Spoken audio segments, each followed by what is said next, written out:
Welcome to Formosa Dream Chasers We're your hosts, Mary Ann. and Ching En. Please join us as we explore the journeys amazing people take in pursuit of their dreams. And get insights from their experiences Let's hit the road. and get started.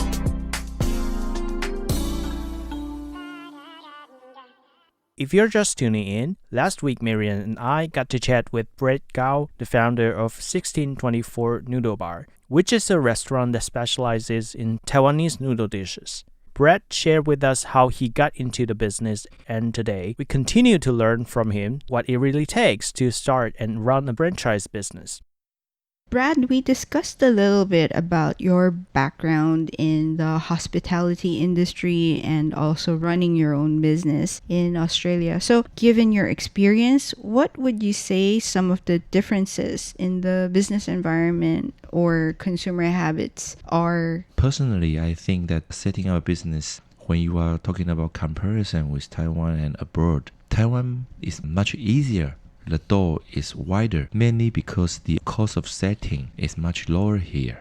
Cost of operating a business is much higher in Australia in terms of rental, in terms of labor, but of course the pricing in Australia you can increase higher, such as when you are selling a drink in Taiwan, you probably can selling like $2 or $3 for a cup of tea. But when you're selling same thing in Australia, I would say that you can selling like $6. The pricing is higher, but what comes after is the rental and labor costs and also the tax. So what I see is much easier for you to enter the business. In Taiwan, that would be the huge difference. When you were saying like when you buy a drink, it's like $2 or $3, you mean US dollars? Yeah, US dollar. We call okay. it this way because it's more international currency. Yeah, just checking. Right. So in Australia, let's say the same drink is around $6. So Yes. double the price. Double the price.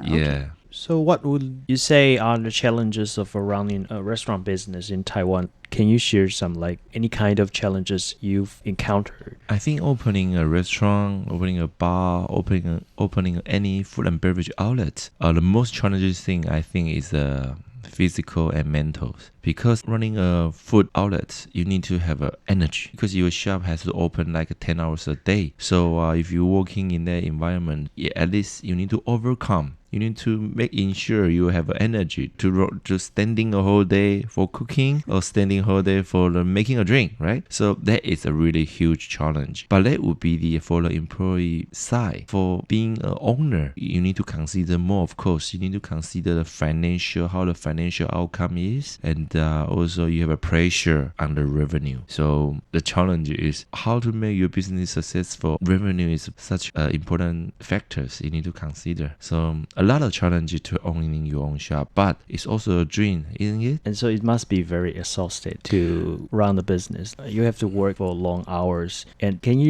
I'm just curious, do you have some way to do you work out or do you do yoga to, release your psychological pressure? I have to share one thing really important to me, that is when you opening any kind of business, I think we all have one thing in common is you really see a satisfied customers having your food or drink or anything in your restaurant or in your business. That left your shop with a happy smile. That is priceless. That really make your day. And this kind of appreciation from the customers, that is keep you motivation for you to continue to do， 让你可以继续的持續下去做生意，这是很重要的。 Helps you continue to run the business and grow the business. Yeah, because you see the customers is smile after consume your food or any cuisine. That means that you have to always find a sense of Achievement or like accomplishment fulfillment, in whatever you do. Correct.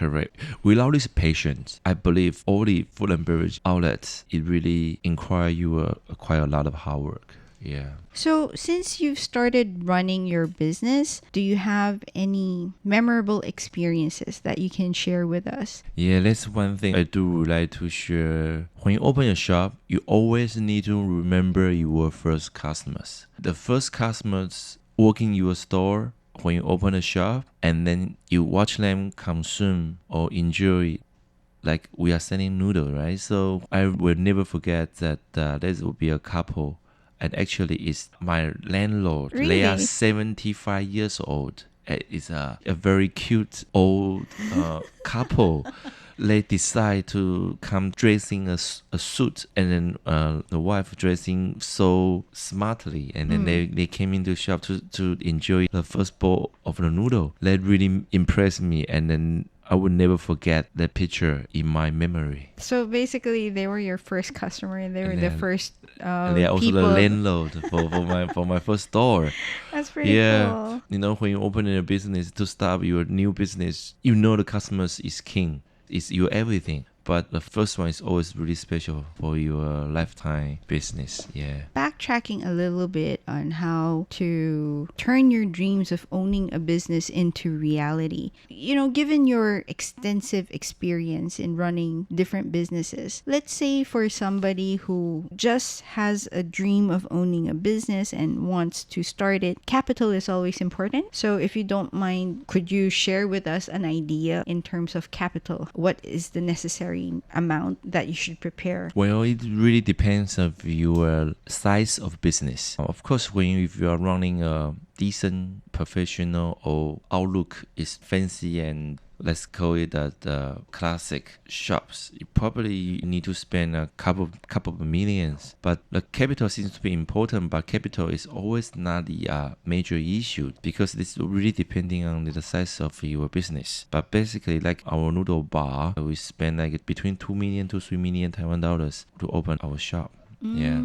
So that was what you invested just to start your business. Yeah. I see. Okay. So you got to have a You have to saving. save. You got to have saving, and then you got to have a dream. And then if you Yes. have a dream, you will save faster, right? You don't spend the money on the buying luxury goods, correct? Yes, that's true. But of course, to build up a business is not just only the dream. You really put into a reality. You need to have a strategy. You need to think longer, and then you also have to think how to do your marketing and many things to consider about. But the first thing you got to have is determination. You need to decide and then do what you are good at. Yeah. I think that's important. So even before saving, you first need to have the dream, and then you plan, Yeah. and then have the determination, as Brad says, to know how to move forward. Yeah, I would like to share a bit more. It will take 2 years to build up the two branch over here right now. And then we are so glad that we have a third shop and fourth shop and fifth shop. Now it's really on the plan. So I'm so happy that in 2024, we probably will see 5 to 6 shops in Taiwan. And we also have opportunity to have a shop in Manila, Philippines, this year, like June, and also has opportunity to see 1624 124in Japan also very soon in September. So that's why I say you got to have a dream big, and you have to make into the action. Otherwise, you will be just one shop in a corner of somewhere, nobody see you. So you need to have a plan and make a thing to reality and dream big. Okay. Yeah.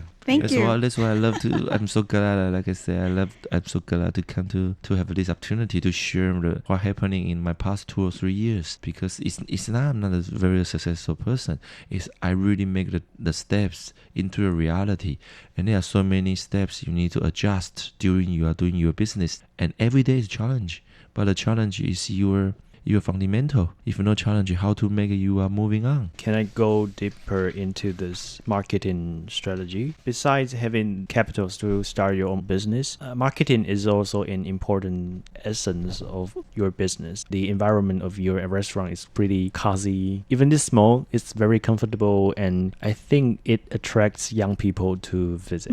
Yeah, because that when we begin a business, we select an area called Zhongshan District. Zhongshan District currently is targeting the age between 15 to, correct me if I'm wrong, is up to 35. This is the mid-age which enjoy and then accepting new things, new kind of food, new kind of fashion. So this is our target segment. So we choose the right location, which this group of people is shopping around over there. So that our marketing strategy, the first step is you need to choose a good location. And once you choose a good location, then you need to make sure your menu, the price is suitable and comfortable for this group of people.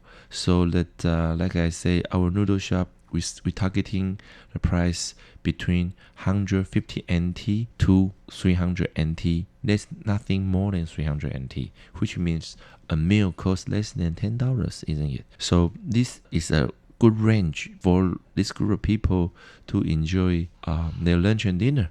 So when you have a good pricing and you have a good location, and also the word of mouth, you need to let people speak to you. Quality of food is so important. So people will go home and tell their friends, or they like to daka, to make a footprint. Yeah. Right? Their footprint on the FB or their footprint in the IG, Instagram.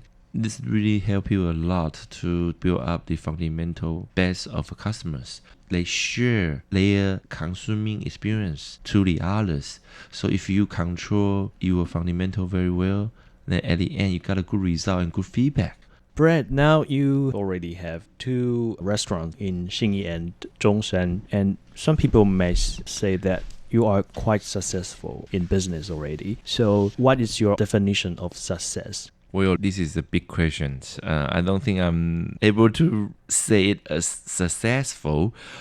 Well, because the definition of success for me is quite big. I don't see it as a size of the people to see me as successful or not. My definition of success is a lot of people loving our product. If more and more people loving our product, then I will see it as a success. So that there will be a still long journey for me to achieving a success. But once you have a goal, once you know what's next, you are one step closer. So absolutely, I don't see it as a successful person, but I'm sure I'm looking forward to have a successful business in front of me. Just one last question. I admire you a lot for that definition, because for me, it sounds like it's not an achievement that one can do in a matter of a few months, right? You have a definition. What's your timeline to achieve that? No, maybe I should ask, do you have a timeline? I do have my personal timeline. If this really happened to me, I would love to return again when I reach my timeline. Okay. My timeline is really building up a franchised noodle business all over the world. Okay. So I hope can be in USA, and I also hope can be in the Europe. Okay. Because I believe Chinese style noodle can be widely eaten around the world. Okay. I'm so sure for this, and I believe and I trust. So one day, if I have 100 shops around the world, please invite me back to here. No, you know, it will happen. when you open your shop in Manila and Japan, we would be inviting you over again. Or I'm pretty sure by that time you have a lot more other restaurants ready to be open. So is that like a 10-year plan? Okay, 10-year plan will be more than that. I think I targeting doing it in 5 years to making 100 stores. Okay, I admire you a lot for that. Thank you. That ties really well into what Brad said about having a goal. You have a dream, and then you have the determination to make it happen. And I'm very confident you'll be able to achieve that. If I do have a make this happen, I'm gonna personally give you a VIP card. You can eat it worldwide with very, very good price. Okay. Yeah. Awesome. I will definitely invite both of you, Marianne and then Qing'en. Thank you. Yeah. Thank you. Okay. Okay. It's such an honor to be here, be honest. Thank you. It's our honor. No, it's also our honor. So do you have any last words you wish to add or say or tell our listeners? Yeah, definitely. 1624 Noodle Bar. If you got a chance to see in Taipei somewhere or even in the other city, please, when you see it, please go in and try. And if you see me, you definitely get a beer. Okay. Okay, cool. Thank you so much. Thank I you. really appreciate all the audience. Thank you. So thank you again, Brad, for coming on to our program. And thanks everyone for listening to Radio Taiwan International. Bye. Bye. Bye. Again, this is Qing'en. And Mary Ann. See you guys next Sunday. Bye.